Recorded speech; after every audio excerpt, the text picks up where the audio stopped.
So when we launched this program last year, really, it was looking at the performance from 3 years prior, so that would have been from around the same time when mining started coming back. And as I said, the TSX 30 is not a mining specific program. It's across all our sectors on the TSX, on the Toronto Stock Exchange.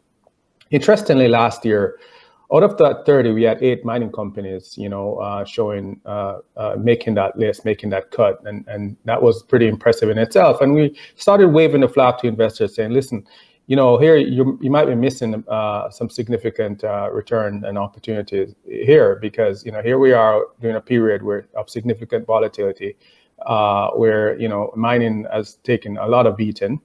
And for some rightly so, some not so rightly so. But here we were pretty excited to show 8 mining companies over this volatile period turning up in this performance chart. This year, this number increased to 14, as you pointed out, and so that's significant. It's almost half the number of companies recognized here. Are we surprised? No, because as I said, we started seeing the opportunities building.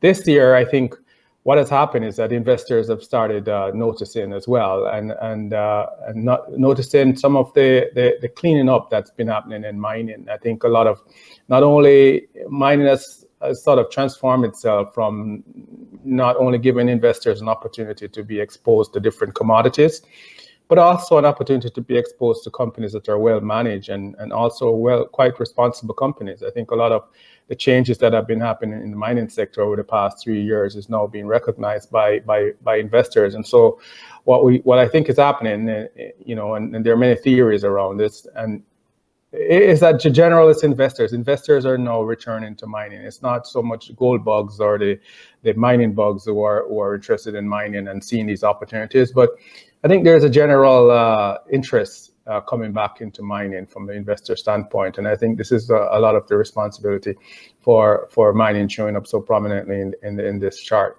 in the TSX 30 program this year.